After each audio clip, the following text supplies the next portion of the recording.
Hello and welcome to episode 81 of the Perth to Paisley Podcast, a podcast dedicated to Heart of Midlothian Football Club. The Jambos haven't been in action this past weekend due to it being the international break.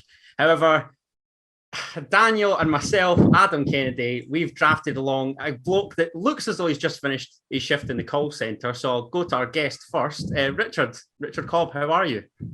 Good. I actually finished work at 5:30, and I think you finished at 8, and then 46 minutes late. What was the question? How are you? Oh yeah, fine. Yeah, good. I mean, I was better at 8 o'clock. I was pretty prepared. I had warm coffee. It's gone lukewarm now, but yeah, fine. Thanks for scraping the barrel again this week. Our pleasure, mate. And McIver, everything hunky dory. How's the Rona?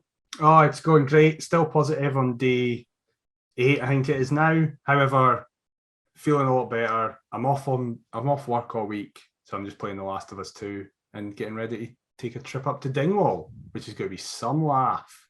Nice. That does sound like some laugh. So we'll come to that at the very end. Because despite me hosting this week, you've sort of drawn up a little itinerary, McIver. Yeah. So we're going to chat about Hearts Women's announcement today on the day recording going semi-pro. We're going to touch on our Hearts 11s, as was seen on Twitter, courtesy of Joel Sked. Debate the fact that is our Premiership campaign done with finishing third already? And of course, preview the trip to Dingwall, like Daniel says, with Hearts taking on Ross County on Saturday. If I touch on the first sort of item on the agenda, that was Hearts Women, which, or as a collective, announced today that they intend on going semi-pro. So, look, McIver, we obviously owe Hearts Women somewhat for pairing us together, and Laurie Dunsire, like we touched on last week. Do you want me to read over the statement and then you can give me your thoughts, or Go for it? Okay. So, Hearts posted that there's a sense of new beginnings around women's football in Scotland, and Eva Olid is focused on building up that sense of optimism as Hearts Women upgrade to semi-professional status. With elite women's football set to come under the control of the SPL/FL from next season, the move represents another critical evolution at the club, moving with the times to reflect the upcoming merger with the professional game and improve standards of football, whilst bridging the gap with more established teams in the league. Since taking the reins at Hearts back in the summer of 2021, Eva is focused on developing the players as well as implementing a professionalised training regime alongside the dedicated sports science department and nutritionist at Oriam. Following enthusiastic conversations with Joe Savage and the board, the move to semi-professional aims to attract new players with fresh investment, the chance to use world-class training facilities at Oriam, and the prospect of being involved on big stages, as seen when Tynecastle hosted the recent Edinburgh Derby. That's where I want to stop you, because the rest of it is just that, but said by the people in it. So there's no point in going through the entire thing, because it's quite heavy. Yeah, that final line is the most important part. So Hearts Women, obviously a lot of people kind of just look at a scoreline, which is understandable if you don't follow the women's game as much or any other game in football, and go, oh, well, Hearts Women have in recent years tended to lose most games in the top flight, so therefore they must just be the worst team. Without looking at the kind of context of it, as they said, moving towards semi-pro, they are currently in a league with at least 3 full-time teams. All 3 of them are coming from the Glasgow side, with both Rangers, Celtic and Glasgow City. Hibs are also one of the best women's teams of the kind of recent years as well. So Hearts Women, who have been on a strictly voluntary basis, essentially, going unpaid as well, there's always been that context that's sadly been lacking from a lot of fans' perception. However, this move will be great because it means that, first of all, the players can start getting paid, which is an amazing first step. And then, yeah, as the statement says, it means that you can just start to build. You can, better quality players will be wanting to come because of that. And then that can, as they said in the statement, move forward in competition. So it's just an amazing thing that is closer and closer to kind of getting that legitimacy of the same standard of the first team, men's team, to the women's team as well. Perfectly put. Richard, your thoughts on Hearts Women going semi-pro? I was just laughing at how long it took you to read the statement. Initially, I was just like, I completely phased out until you finished, and then McIver was like, Thanks, the last sentence was the most important, and I was like, can I rewind it?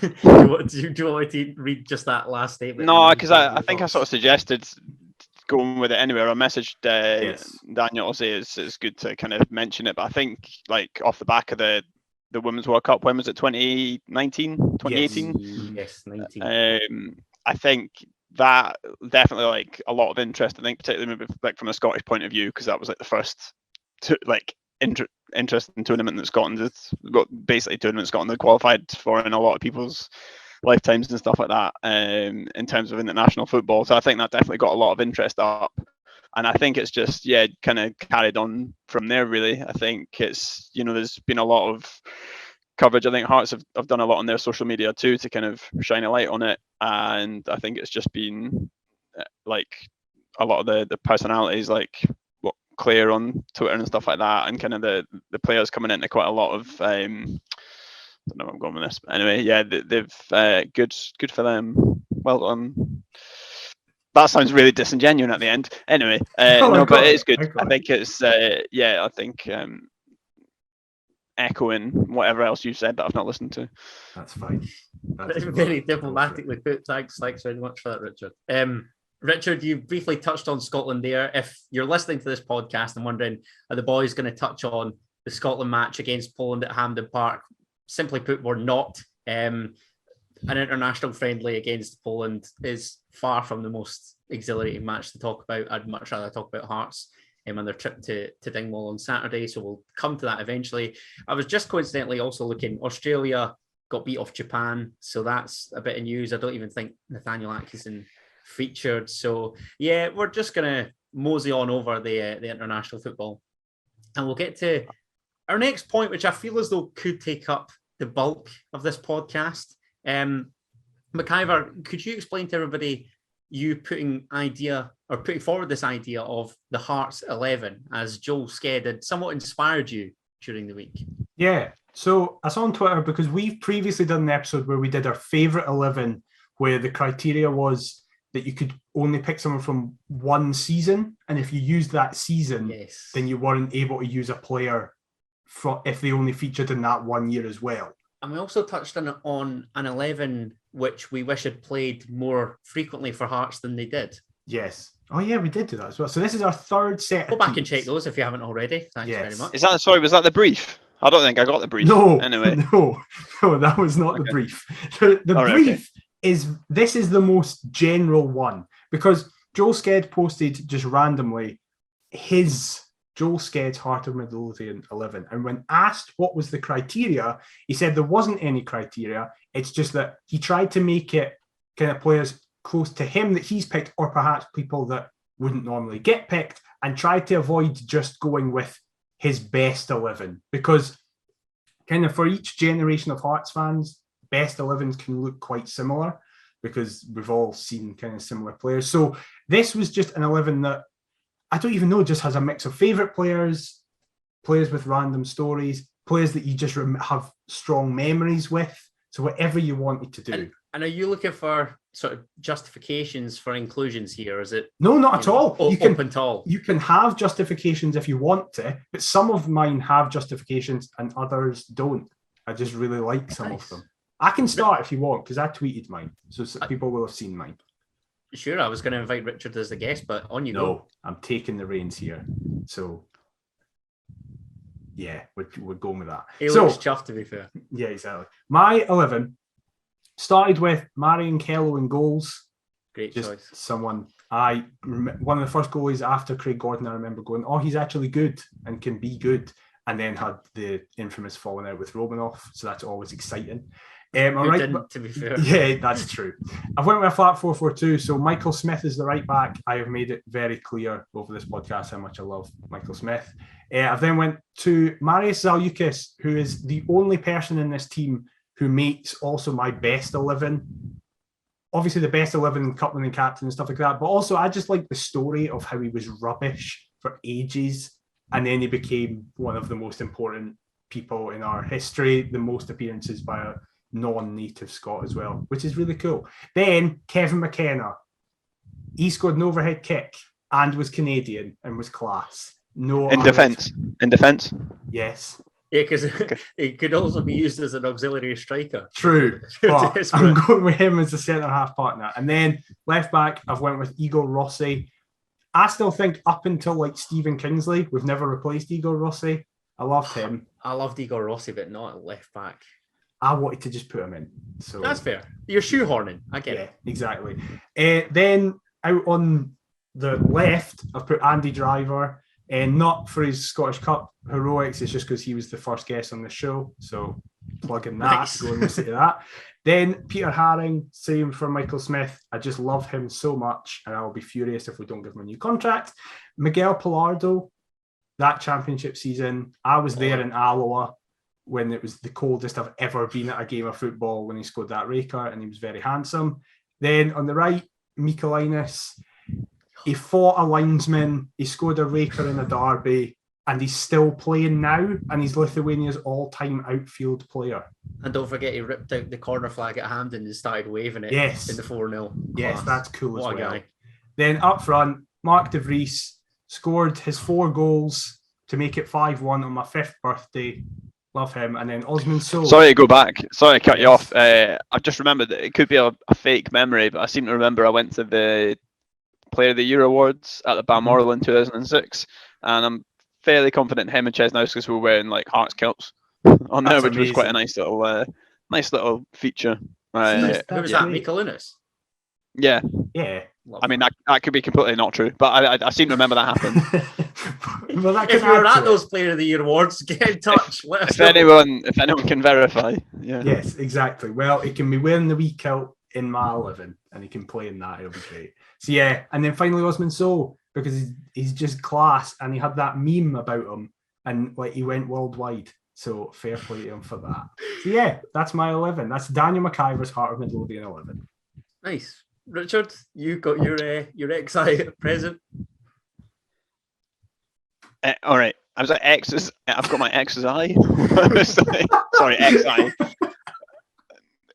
I didn't want to say 11 again. I'm sorry for chucking the no, you're fine. It's that time of night. Again, if you were 45 minutes earlier, maybe I would have got it. Exactly. I was waiting on this. I finished at 8. I would have done well to make it for past, but I was struggling. Okay, I'm sorry. Just the message would have been nice. That's all. But anyway, okay. Phone died. Sorry. Russi, probably goalkeeper. I'd say. I mean, I guess like not. We're discounting the first cup final that I watched. So basically, in '95 or whatever, I got like all my mates round and like decorated the spare room in West London and kind of put heart scarves and papers everywhere, and spent like ages prepping this for a big party, and then like we got absolutely scudded very early doors. Yeah. So yeah, pretty sad unpacking that again. But then obviously the ball went through his legs. But obviously forgiving him for that, obvious reasons, 98. And I met him once and I had to stand on like a big sort of box thing to get my photo taken with him. I don't even know where that photo is. But yeah, that happened. So that was nice. Wow. If you could find that and we could make that the thumbnail, that'd be great. I mean, I've got the Robertson one where I'm wearing the pirate tie and like the blue trousers and the blue shirt. Okay. It was with a cricket jumper. I've got that somewhere. I don't know what that one is. This is where it starts to get cloudy because like McIver gave me homework to do and I sort of started Googling positions and then I couldn't be bothered. So I did a little bit of research just to actual positions and then just sort of gave up. So like just imagine that like they've got a kind of doing like the defending. Yeah, is this just a total shoehorn 11 is what you're saying here? Yeah, but I had to get 11 players. In fairness, you're paying homage to Hearts because we love, that whole square pegs and round holes situation. So you carry on, you do you. Adam Eckersley, I'd say him. Like from the championship first time round, well not first time, whenever. Like that season, I think he definitely stood out, and he was one of the ones that people wanted to. He only played that one season, is that right? Yeah, he did. And then obviously went to Hibs and just rinsed them for all the money. And I don't think he even played for Hibs, so that was Simon as well, was it? Yeah. Very good. Yeah, and I think it was just like he seemed to kind of that old saying like they seemed to get it, but he definitely did seem part of it, and it was it seemed to be a bit of a thunderbolt down the left. So was it the left? I don't even know. Yeah, it was the left. It was the left. It was the left. Yeah, it was Yeah, the I love how you started with the right back and now you've just switched over to the left. I don't know. Anyway, and then Pasquale Bruno was a hero of mine. So I had this. I put a photo up on the Twitter of like the. When I didn't know this is where the story was going to lead, but anyway, I was mascot, and then like I put in the program was like my favorite player was Bruno, and then I had a copy of the program somewhere at home. Hopefully you can clip this up to make it sound a lot more interesting, and right. like maybe auto-tune my voice to make it sound a little bit less dead inside. We want authenticity, Richard. That's what we're after. Okay, so I found a copy of this program. I think it was like the main stand auction, the program where I was the mascot in it, and I was like, this is amazing. But the price of the program on the day was £1, and it had gone down to 50p in an auction. So I bought it for 50p, half the price of what it was about 20 years previously, which was pretty upsetting. Totally, yeah. And so to be honest, I probably bought it out of embarrassment, so nobody else found it. Yeah. That's fair. That's very fair. How many plays have I done? Three. I've done three. Okay. You've done 3. Yeah. Rusey, Eckersley, and Bruno, the most bizarre trio of Hearts players I think I've ever heard. I didn't even really say why I chose Bruno, but I've already used his allocated time, so that'll do. What do you make of his interview during the week, where he said that he wished that he could have extended his stay in Edinburgh? I didn't read it. Okay. Also, I bet he did because he was staying at the Caledonians. I He was probably just had a whale. Yeah. I think I read that in just like that 98 book. I'm still reading that 2 years later. But anyway, it was good. No offense, whoever wrote it. Anyway, he didn't follow me back on Twitter, so I'm not going to name him. Yeah. Dave McPherson. The only reason why is because he gave me he presented me with a cake. So my 18th birthday was the 30th of May 2006, and started the day off with Scotland winning the Kirin Cup. Was it drawn 0-0 with Japan or something like that? So it was like champagne breakfast. I was like, this is amazing. Scotland have never won a trophy in my life. This is fantastic. And then Hearts went on to win the cup. Before that though, Dave McPherson, like I think my grandpa had like said like, oh, can you give my cake? It's his birthday and stuff. So he presented me with a cake, and then he said after the game, I'll give you the cake back. So I was like, oh, thanks so much, Dave. Like, nice guy. And didn't see him after the game, so my presumption was that he'd sold the cake along with the inflated World Cup tickets later in the summer. So yeah, because there was just a photo of him in the press, just like holding up these tickets, like in a really grainy image. I like how, by the way, there's no context that, like, just the story starts with your granddad going, go give him a cake. Like, how did that first initial meeting happen? Oh, like, so my grandpa, I don't think I should be saying this, but my grandpa like tried to buy Hearts at one point, and it was in a kind of probably should be that in casually. And then and then there's a sort of a, you know, all that kind of thing. So he knew the players and stuff like that. So it was sort of like a oh my god! I'm just thinking what I shouldn't say. Anyway, yeah, exactly. We'll just leave it as a mysterious aspect, right? Dave McPherson. Yeah, that's for another day. That's a discussion for another day. Right, we've got 4 players down. Okay, and then my hero Stephen Presley, I'd say that potentially divides opinion. But, yes, get him. No chance. Yes. Yeah. Probably the best captain of my lifetime, I would say. Potentially not the one that kind of closest to your heart, I guess. But yeah, I think in terms of, if you look at him in the 2006 season with the own goal that he scored against Falkirk, then he scored 2 afterwards to get us a draw, then I think that's all you need to see. Also, that video of that season, you can see a video of my dad, who I think had probably just been at the toilet or something, going back to his seat from the Player of the Year awards. So if you happen to find the video from that season, you could even see this could bring us back, because Michelainis could be wearing a kilt in that one. I was going to say, you love a Player of the Year awards, dude. This could go full circle here. Same one. Yeah. Brilliant. I fully agree with that. Stephen Presley is my favourite ever Hearts player. So fully agree. No chance. Okay, I'm taking this feature length. We have nothing else to speak about. We were worried about podcast length, so you take your time. Good. Okay. Don't just leave us in silence. Fill gaps with nonsense thoughts. That's what we do for an hour every week. So Yeah. bash on. Wanjo, what did he play? He's probably a bit before your time. Probably on the left, wasn't he? He was out the left, aye. He did the flips. Yeah, okay. I think that was like peak first Hearts season. Yeah. From a personal perspective, probably the pair of us. So he was in. I don't know why. Probably good name, good hair at the time. I seem to think, and he was quite. Player. Yeah. He comes from Barca. That's exciting. I'm trying to help here. I'm really trying to help. He got an assist for one of De Vries's, I think, in the 5-1 game. You seen play for Inverness once? That's criteria now. That's exactly the type of contributions that we're looking for. Right, we've got Wanjo on the left. Had a headband. True. Maybe not at Hearts. At Inverness days. He's probably my Inverness. Your Inverness team. You're really focusing on this Inverness thing. Yeah.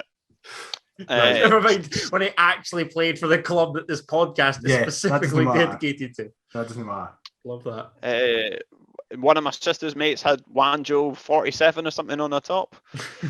Okay. If that was his number. Maybe, I don't know. Anyway. I have no idea.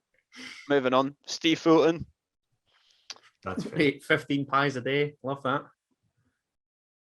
Played for Falkirk once. Okay. Cup final, blah, blah, blah. And Hans Eskilsson. But only because, right, I mean, his hair was quite funny. My dad once said to me, probably when I was like 8 or something, he said Hans Eskilsson used to get a nosebleed every time he crossed the halfway line. And I think as I've got older, I found out that was said in jest. But at the time, I genuinely thought he got like a nosebleed, like it was an actual medical condition. Anyway. And then I got an autograph. Like, people can maybe verify this if you've seen it on the screen, but that used to be his autograph, basically. Wow. And it just like, I don't know if he couldn't spell his own name, but it was intriguing. And I thought somebody with an autograph like that can't possibly make my not make my XI team homework thing that I'm doing on this podcast. It's the official name. Yeah. That's a midfield, right? That's a 3. You go 3 up front, or have you just forgotten somebody in midfield? That was 4. Wait, hold on. Wanjo, Fulton, Hans. Oh yeah, shit. Salvatore. Yeah. Oh yeah. Probably. Okay, fair. Gary McSwiggan. Okay. Up front. Mm-hmm. Just because I had a Heartstop with McSwiggan on the back of it, and I thought this would be brilliant, so I brought it along to. I did this kind of Hearts v Hibs charity match thing, and worst experience of my life at Elston, and and McSwiggan was meant to be playing, and then he pulled out, so I just had this like old Heart shirt with me for no reason. So it was a shame. I was going to be on his team, but then I just had unfortunate. I had to play with, thanks mate, had to play with Joe Hamill instead, who was comfortably the best player on the park of a Hearts persuasion, and we got absolutely rinsed by Hibs. So that was good. Why was that happening at Earlston? Yeah, of all the places. I don't. Well, I mean, it was one like basically it was kind of like, you know, these chancers that do the whole charity stuff. I mean, like, I'm not saying that they were chancers in particular, but you know, the ones that are like, well, they come and play for Hearts if you pay us 200 quid, and then it was a hockey pitch or something in Elston, and it was like horrendous. I tried to do like a side tackle and then cut my knee open and had to get carried off. I've got footage of this. We can probably clip that in if you want. Yeah, and I was marking Gary O'Connor when I was playing left back, and he scored about 3 or 4 goals past me. So yeah, that's been the best story amongst many. You've had a couple corkers even in this episode alone. No, putting us to shame here. Right, Gary Swigan, and then what we got 2 and then I'd probably say the number 9. So Hearts legend, arguably the best number 9 in my lifetime. It's of course Ben Woodburn.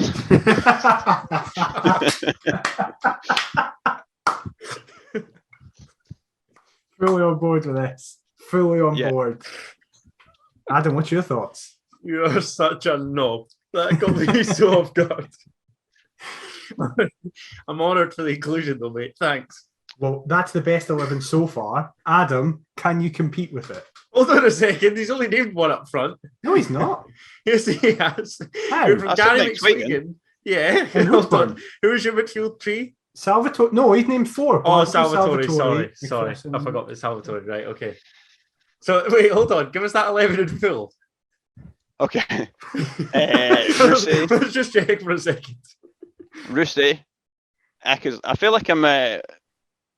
It's like countdown when you've got to show you're working or whatever. Yes. Anyway, Rusty, Eckersley, Bruno, Presley, Dave McPherson, Wanjo, Fulton, Eskelson, Salvatore, McSwigan, and Ben Woodburn. Yes, an illustrious list if there ever was one. It was him or John Sutton. Honourable mention to John Sutton as well. That's fair. I'm glad you put I'll it. never forget John Sutton's run, and he's running like that. Oh, what a guy. Right, Adam. Can you compete with that? In short, no. Right. I tried to caveat with make my own sort of terms because I wanted to differ from you as much as I could, McIver, given that we are of a similar age, whatever, been through exactly the same on our heart supporting journeys. And I'd also seen that you included somebody from the current playing squad, so I've opted to do the same. So, like I say, going totally different from Daniel, I've got Jamie McDonald in goal, largely because I can't really have Craig Gordon, even though I'd love to. And Marianne Kello was probably the second best goalkeeper in our life, so that was a fair choice. Jamie McDonald obviously won the cup in 2012, so he's got something that Kello doesn't have. But and McDonald was underrated on his day, so I'm going to stick with that. Solid choice. Right back, I've gone the one and only Dr. Funk. Absolutely love Callum Patterson, and he's one of few players that my dad and I have both watched and simultaneously loved. So, on a personal standpoint, a worthy inclusion. And again, Michael Smith was another worthy contender. Centre halves, I've not gone for a snake, but I've instead gone Andy Webster. Absolutely loved Andy Webster. And even working with Big Hearts and on the top of the tune calls to get to Did you say you've not gone for a snake? You've gone for Andy Webster. Okay, not a snake that left for Celtic. Okay, you just chose to invoke the Bosman rule. That was all. But anyway, mate, he's got a ruling named after him. Come on, how could you not include Andy Webster? And he came back. Did the snake come back? No. I'm not getting it. Came back for Celtic. Okay. Yeah. Actually, you say that, Richard. I am worried quite how, dare I say, Rangersy my team is. It's not a great look, it's but a staunch team. But yeah, Christ, we're gonna roll with it anyway. Other centre half. Amazed that you'd gone Mckenna and Zaliukas, two solid choices. Majid together. No, I was tempted to go for Patrick Kisnorbo, but I've opted for Jose Goncalves just because that was okay. I don't know. I really liked. They were going to be at my team as well, but then I thought I'd just not pick them. Great, just mix it up by not playing any real defenders. So wait, who was going to be in yours, Richard? Kisnorbo and Gonsalves for the throw-ins. Yeah, that's sorry. Oh yeah, Gonsalves. Sorry, yeah. Okay. Love that. Sorry for that. Lee Wallace left back. That's fair. He went in goals. He just went in goals for QPR as well in the last 2 weeks as well. I saw that. Great player. Have you not got any justification for Lee Wallace? No, well, he was a top young talent, and we undersold him for $1.5 million. If we were getting $1.5 million for a player nowadays, I don't know whether we'd. Yeah, I'm pretty sure, wasn't it? Is that not right? Did he not have this mental run against Kilmarnock in one game that just nobody was tackling him, so he looked confused and just kept running with it and stuck it in the net. Going, yeah. It was a very kind of was that his first goal? I'm pretty sure it was. Probably. It's sort of as if he was bringing drugs over the border. He was a bit I don't think I meant to have these, but I'm just going to bring it anyway. Just keep going. Yeah.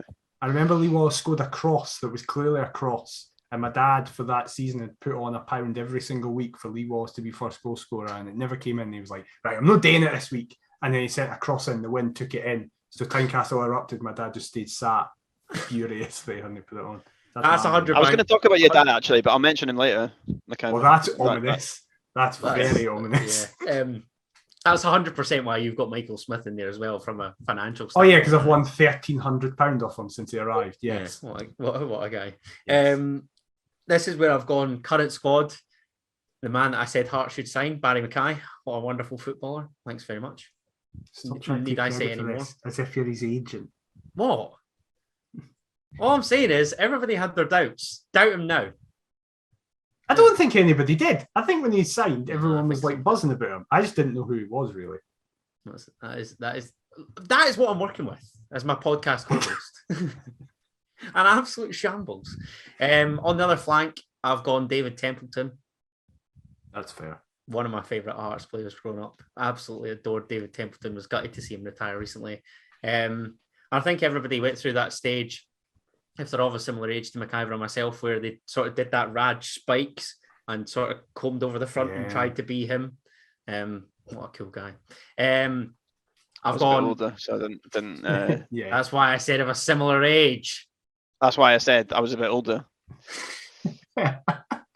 This is fun.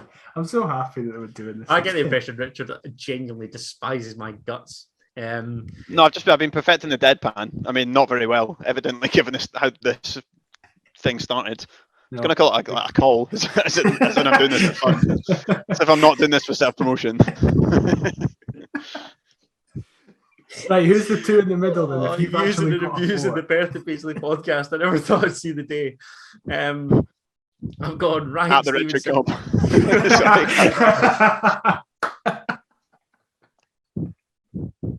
Books on Amazon, ×4. Anyway, Yes, he does. sorry, carry on. Oh, well, make sure to grab us a copy. Sorry. You'll enjoy it. Assuming you can read it, you'll love them. Yes, that's class. Fuck off. In the middle, I've gone, well, I'm reading my team. Ryan Stevenson, just because I love You did my Steve-O. team. Absolutely not. I am. I've got the notes. Sorry, can I cut you off there? Actually, just to, I've done that before on here we go. like sport. I texted in Sports Sound because Chris McQueer, the guy that wrote Hings and stuff like that, was on it. And I tweeted in just stupidly. I was probably like cleaning the bathroom or something, and then I tweeted. I was like, Chris, go and give, because John Hughes was on as well. I was like, go and give Yoga a copy of your book. It'll be his first ever book, right? Just something stupid. And then they read it out on Radio Scotland, and he was like, huh?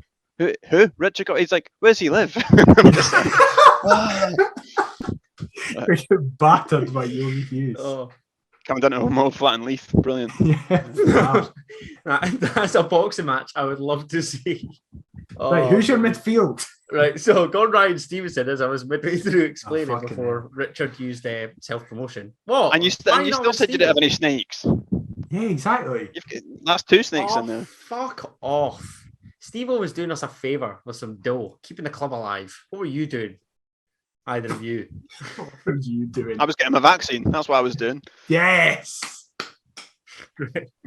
And I've gone Arnold Jim as well, because I always stuck up for Arnold Jim when he was ridiculed wrongly in the Hearts midfield. What a player. Pretty sure he's the only player that I'll ever see simultaneously play for Hearts and also win an international trophy as well. What's not to love? I've gone Stephen Naismith as one of the centre forwards, just because he's a brick shit house. Love the geezer. Wind up merchant, all that, a winner. Love Naismith. And also was basically our best player in a shit time following Hearts. And then I was going to go Andres Velichka up front, but I've instead opted not to shy away from this whole Rangers theme. And I've gone Ricardo Fuller, just because I was too young to appreciate the magnitude of the player. That goal for Stoke against Aston Villa in the Premier League is one of the all-time greats. Nobody ever talks about it, despite it being an absolute worldie. And it's crazy to think that my first interaction with Ricardo Fuller was that goal, because I was blissfully unaware of the fact that he was once on loan at Hearts. You can't even mock Richard for bringing up Juanjo Inverness and all that, and then go, the main point like of Ricardo Fuller is a goal out with Hold on a Hearts. second. If you... People that are listening to this can rewind back and say, Nobody's listening I to was this. laughing. Come on. It's just us. Come on. It's us and my dad waiting nervously. Not even worth editing. Exactly. Shocking. Hey, we've got to edit, given some of the nonsense statements that you came out with. True. so-called jokes. Nothing funny about it whatsoever. Well, Terrible. what three fantastic teams they were. Oh, you're not going to let me go through my 1 to 11 just the same as you did? Okay, go. I didn't run through it again, but it's all fine. Right, well, go on then. Give us yours. No, I've closed the tab now. I can't come on, don't be like this. I can't wait till it was. Jesus. Right, I've gone Jamie McDonald in goal, Callum Patterson, Andy Webster, Jose Goncalves, Lee Wallace, Barry Mackay, Ryan Stevenson, Arnold Doom, David Templeton, Stephen Naismith, Ricardo Fuller. Bang. Yours was... Go and do something to like make it like folk actually engage in this. Like put it up as like a poll on like your Instagram if you've got anyone on there, or like as a kind of vote who's got the best one, and then like rig it so you don't win. Yes, lovely. We'll do that. There we go. There's some inspiration. That's exactly why you're here, Richard. Some inspiration to take onto the socials. Yes, that's exactly why you're here. Social media poll-based suggestions. I did one the other day. I think I was having like a cauliflower-based pizza. Yes, I wanted to speak about this because this looked like an abomination. Cauliflower-based pizza. Yeah, I went to a healthy eating shop. Oh no, I did see this on your Instagram. Yeah.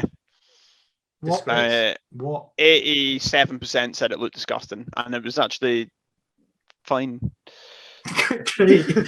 Also, actually, I think when I brought started to do the self promotion again, when I did this whole like, oh, who thinks I should do a book launch in Edinburgh, and 87%, it was probably 87% again said no, and then 30% said yes. So then like. For the gig, for the poster, it was just like the sofas that used to be in Leith. It was just this big, like, blown up version of the Twitter poll. It was like 87% said no, and I was like, I'm doing it anyway. And then I had like that was the kind of behind the stage thing as well. So that was quite a lot of folk turned up. Made a lot of money from that, unless you ask the tax man. So that was good. Great.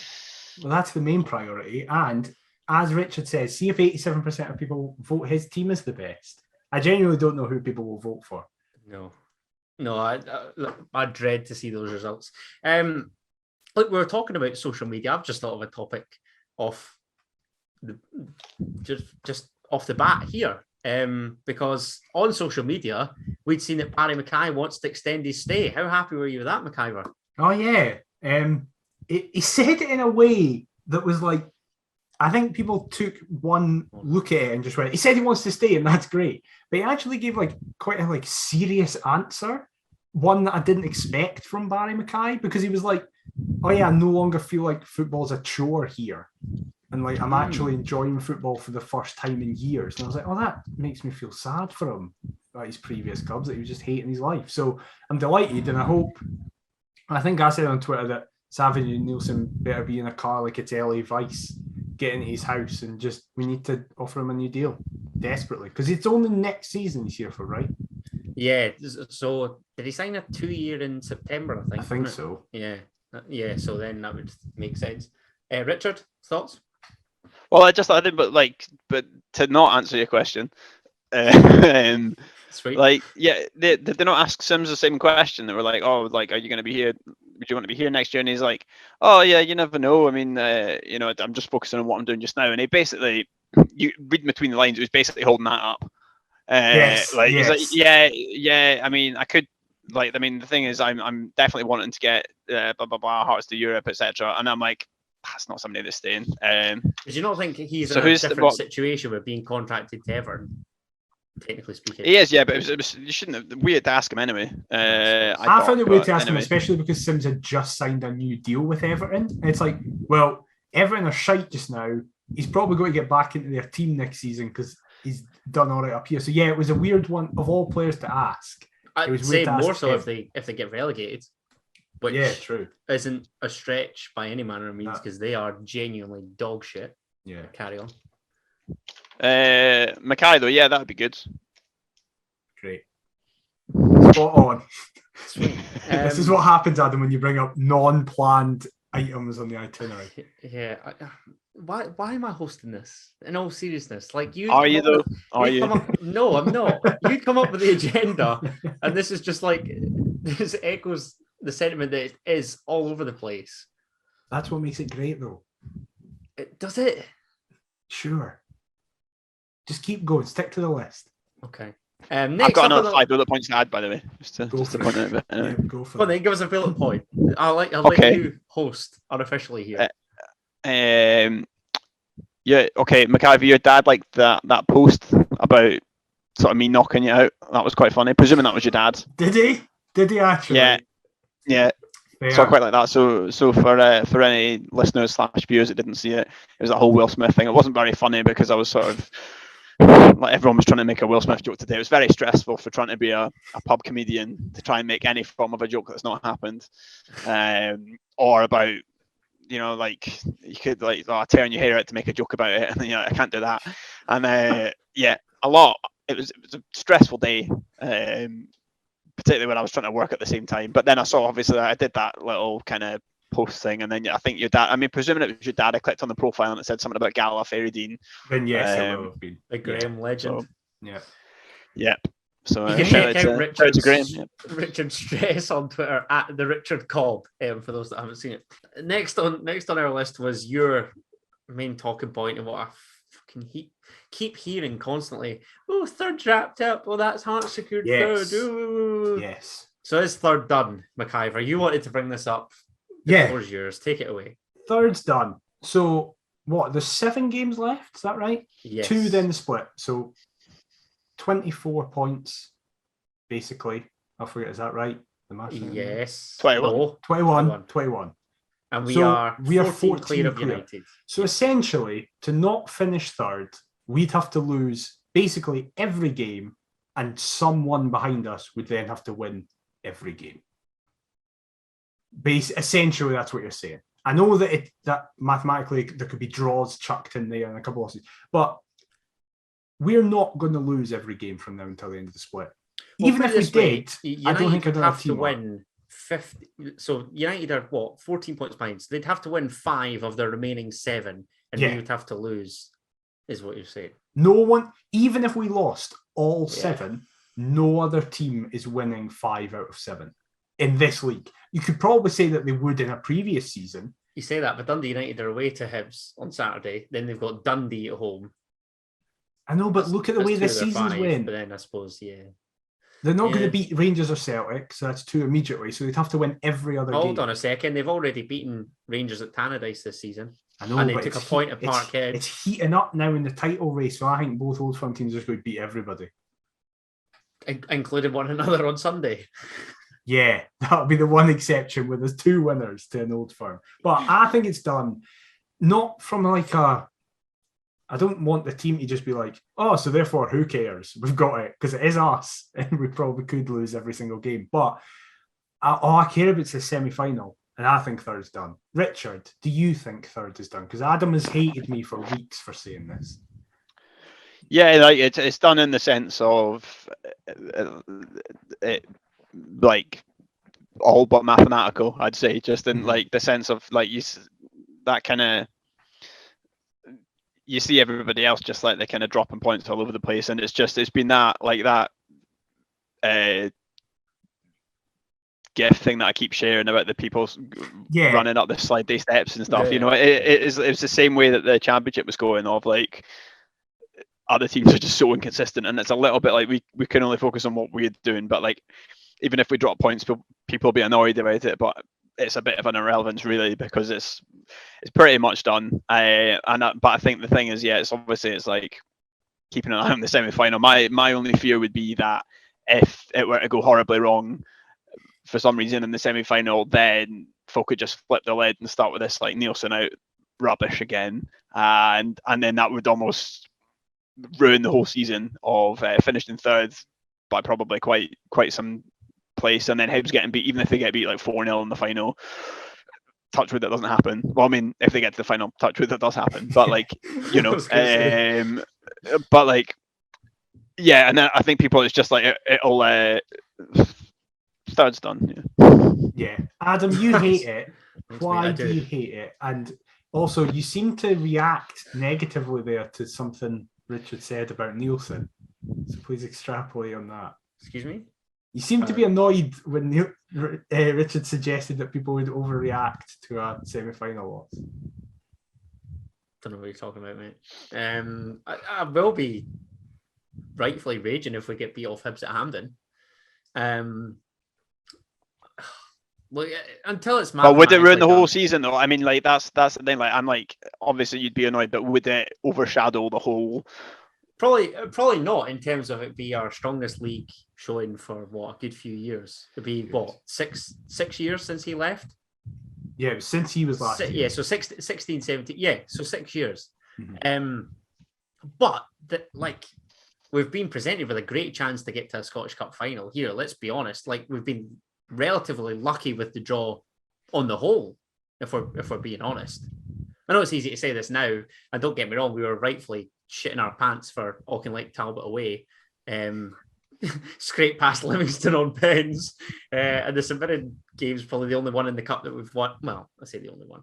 It's like, it was good to beat St Mirren comprehensively. So, look, it's not going to undo the season, but it would be a massive kick in the nads if we don't reach the cup final from here, whilst also finishing third. That's fair. No, that's fair. It's a worry about but Richard asked the question and he's not even responded yet. Sorry.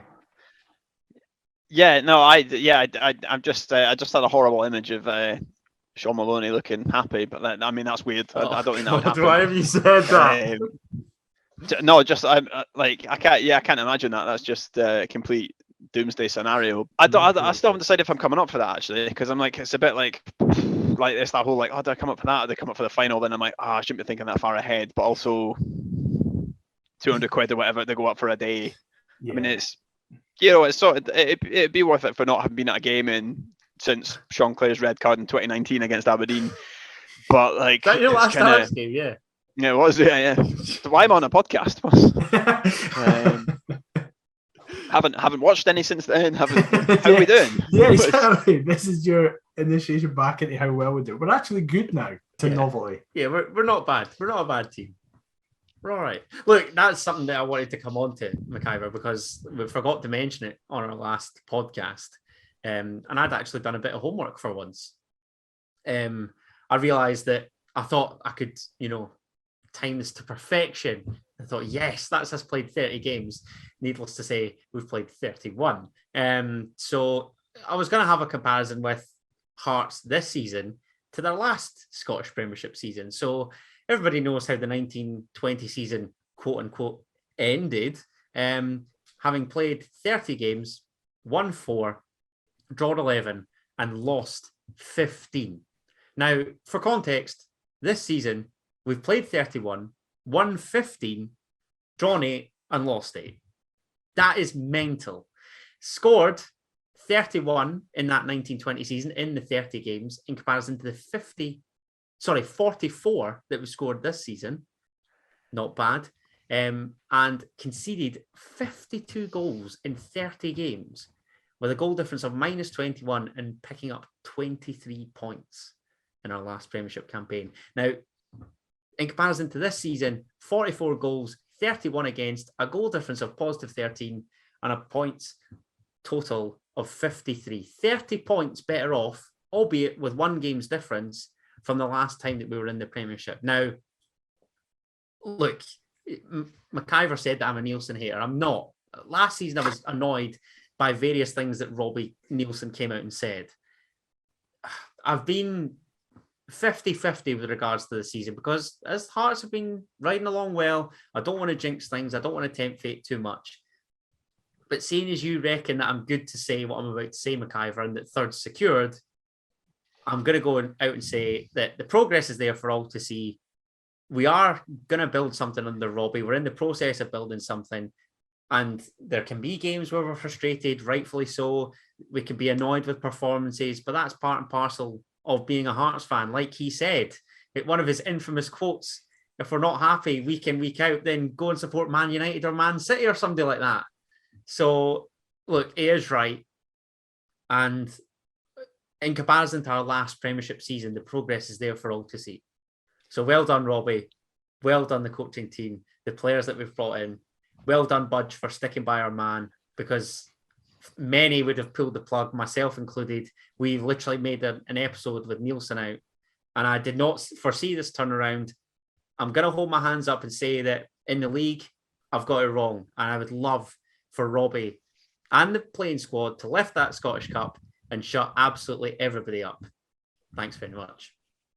Jesus Christ. Right, that's a Stoke fan's point of view. Daniel, what about you?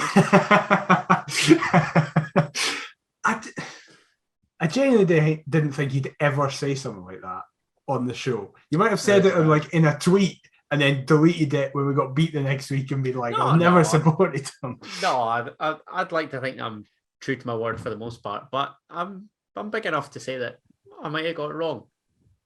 Can you summarise it a little bit? Because I had to go and had a couple of yawns in there. Yeah, I was going to say, I switch the camera I off. thought that that was very disrespectful, but no, I'm not going to summarise for you, prick.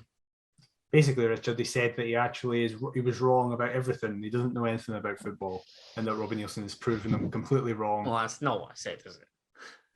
So it's a good podcast to end on, isn't it, really? Yes, exactly. But yeah. Thanks, guys. It's been a blast.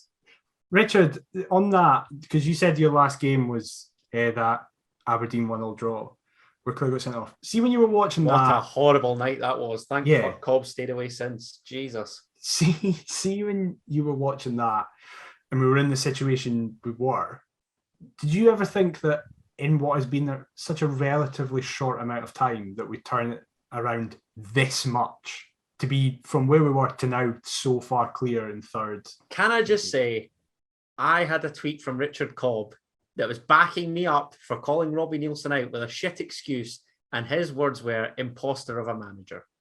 Just saying. What's the timestamp on this? I'll go and get it. Hold on. At the Richard Cobb, for those. This is the problem, like historical tweets. Like you get to that level of fame and just throw it back in your face. Certainly. Yes. First time this has happened, and you're catching it live. So, as Adam is trying to find that, Richard, how do you feel we have progressed in such a short amount of time? I've got it. Okay, never mind. Wait, now I've the answer. Sorry. So this was the 3rd of April, 2021. Hearts had drawn 0-0 at East End Park, a largely forgettable game, but I think we had Cammy Anderson on after that. And I said, absolutely no surprise whatsoever. Another game we're lucky to take anything from. Disgrace. Now, I then followed up my own tweet saying, what's everybody going for as the excuse of choice in the post-match presser? Bingo. I'm taking the sun was too bright. Richard Cobb then responds to me. He had some cheek slavering to the referee again at the end of that. Absolute imposter of a manager. 3rd of April, 2021. So we're nearly coming up for the anniversary, Richard. What time?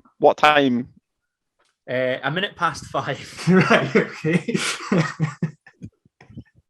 PM or AM? PM. PM, okay. How do you like them apples? Pretty good. Yeah, fair enough. Isn't it lovely to be wrong? But then he was actually. No, that was rubbish back then. He's our team have turned the corner, and so is he. So well done. Come on, the boys. Yes. Great. Well, I'm glad that we're all fully behind Robbie Neilson and his men. And Robbie Neilson and his squad head to the Highlands this coming Saturday as we take on Ross County, who Daniel McIver's previously described. Hold on. Wait. What was your question? Something about, did I think... Oh, yeah, sorry. Adam just tried to segue away. Hold on a second, that was you! No, I was about to ask it again. It's fine. No, you were not. You were at it. So, did you think when you were at that Aberdeen game, that when we were that shite, that... Or after the Dunfermline game? No, because by that point we'd been relegated and we'd been through that process.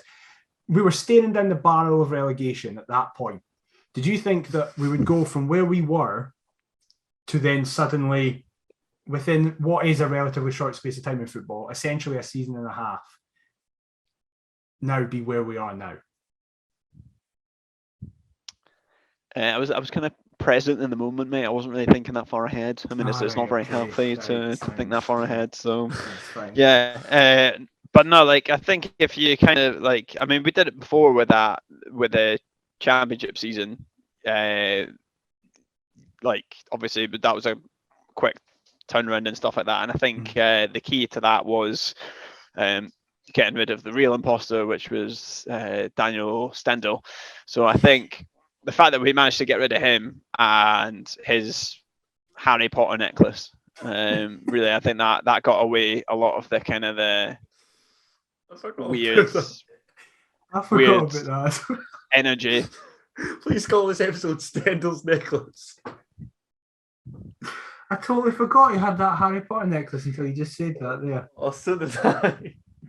I feel like remember that like complete car crash of a TV program. It was like, Yes. oh yeah, we here's an interview with like the sous chef at the Hearts thing, and it's just like, oh yeah, like big fan of this. I'm a big kind of like insert name of Scottish club because it's. See, 45 minutes ago, I'd have been on fire. But anyway, it's like, oh no, I don't actually like support Hearts, but I'm working in the restaurant, and it's Daniel Stendhal came up and gave me a big bunch of flowers and a Harry Potter DVD. So yeah, lovely guy. And they didn't have to watch the football every week. They're just serving like meringues.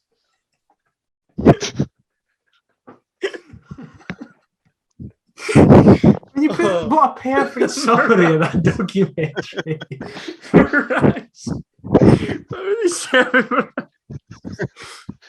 However, we went for 7 meringues to be in the third best team in the country, clearly, it's because we've got rid of the guy with the snitch necklace. Honestly, McIver, I know you're going to get final say. We could have many a weird and wacky title.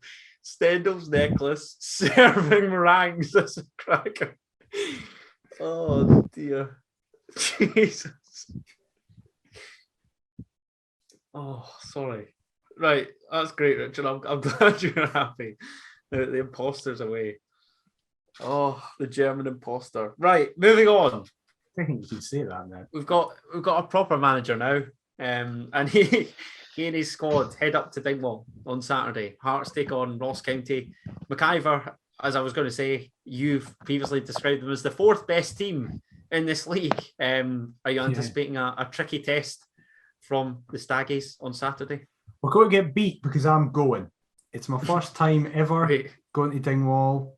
It's going to be a very You've got COVID. Can you prove your non-COVID status? Yes, I'll be out. I'll be done by then. When are you out of isolation? Wednesday. So it's all right. Oh, smashing. We're fine. Allegedly. If suddenly there's a bout that runs through the squad, you know who to blame, essentially. We don't need to isolate in England. We can just go and like walk into Tesco and like cough on the oranges. Infect No problem. Oh wait, hold on, McIver. You're not going. If Why? you infect this squad ahead of the both derbies, oh my god, Imagine you'll be that. the most hated man. I'm in the reason we Edinburgh, lose Gorgie way. both Oh derbies. Jesus. God, that'd be a no. sobering thought. But yeah, it's going to be some laugh. It's going to take ages to get there. Apparently, there's going to be hail during the game, so can't wait for that. And we're going to get beat because Ross County scored loads of goals. But as I alluded to, we don't concede all that many. And they concede loads as well, in fairness. Only average one a game. I don't know how it's going to go, especially because we don't know the situation with injuries as well. We don't know who's going to be fit. All this patter. So I just hope, I think if we play the team that played against, who did we just play? Livingston. It's been that long. If we play that team, I think we should be fine. Hopefully. Dickie, you echo those thoughts? No, like a bit of draw because like they'll pull like that. Hearts haven't won in X amount of games. They're the same with St Johnstone. We just can't do it, and it's it's fine. But then like other team, like it'll be a draw in the Hibs game, and like Motherwell will probably get. Who are they playing? They'll probably get beat 4-0. Who's that? Hibs at the weekend. They're at home to Dundee United. Motherwell have got like Celtic or something. Motherwell have got St Mirren on Saturday. Oh, St Mirren will beat them. And it's just like, to be honest, I don't know if it's just the travelling up and then the journey all that takes kind of like alone, 100%. But or the cold there or something. I don't know, but the rubbish up there. I'm not gonna watch it. Is it? Enjoy it, Daniel. Basically. Thank you. Yeah, fun, mate. Appreciate that. Do you have good so pies you're up at Ross County? You're fully saying that we're going to get beat. Yeah. Score? I just think we will. No, I think we'll draw. I think we'll draw. Like I just think Right, it's okay. like it's going to be a miserable I'm going to game. vary it up. I'm going to be optimistic and say that we'll win. Who's your what? Right, hold on. Let's do actual scores. So you think we'll win? What do you think the score will be? 2-1. Who's your goal scorers? Sims. And I feel like we'll get some. It might be from like a bizarre source, or I say bizarre, but maybe like a defender. Probably. You know what? I'll say Kingsley will replicate his free kick, same as up there last time. I'll go Kingsley. With a wind up there. True. That's great. It's going to be hail. Yeah, exactly, and that's what will take it into that top corner. He'll know exactly what to do and just let the wind carry it. Top bag. Richard, do you think I'm going to be seeing a 0-0, or do you think I'm at least going to be seeing goals in the draw? Have you got any centre midfielders apart from Mckenna? We've got Mckenna and Haring. Big Pete. No, I think it's going to be 6-all. I'll take that. I would take that personally. I won't ask you for your goal scorers in that because it's basically everybody. I think we'll go. Adam, you said 2-1. I think we're going to get beat 2-1. I think Reagan Charles Cook's going to score twice, and Boyce will score because it's his old club. Yeah, and he won't celebrate because it's modern football. That's the situation. That's right. Well, this has been a car crash of an episode, but we do probably the worst episode of all time. I think it's actually the best episode we've ever done. And it's up to you if anybody's still listening at this point. Wait, hold on. Who's hosting this? I always do the outro. But okay. So I don't tune in that often. So. No, fine. It's fine. We get it, mate. I'm delighted that this episode's over and I don't have to host for another 2 weeks. Safe. Great. Right. So if you have enjoyed this, fair play to you. But thank you very much for listening to the very end. All the plugs, as usual. If you're watching on YouTube, please leave a like, subscribe, comment. All the socials are on the screen. We're at Paisley if you're not watching on YouTube. However, we're also on email, pettypaisley@gmail.com if you want to chuck us over something there. Please leave us a review on your podcast platform of choice. If you're listening to us, it massively helps algorithms and all that kind of patter. Adam, where can they get you on social media? They can get me on all the socials at the Richard Cobb. What about yourself, mate? Yep, I am also at the Richard Cobb. Richard, thank you very much for coming on. We hope you've enjoyed it. And where can people get you on social media? I'm probably going to shut down my social media after this. I mean, if you go with that Foo Fighters introduction, then it's probably going to just be historical tweets you'll have to get me on. So, yeah. That's fair. Well, thank you very much for joining us. We'll see you next week. Actually, no, you can get me on richardcobbwords@gmail.com because I'm going to shut that down this weekend because I keep getting Viagra emails. So great. Well, get me on that. Jump on you find it hard to delete them all. Great. What a fantastic end to this show. We'll be back next week. It'll just be me and Adam. It'll probably be as much of a disaster as this. But until then, we'll see you next time. Bye-bye. On next week.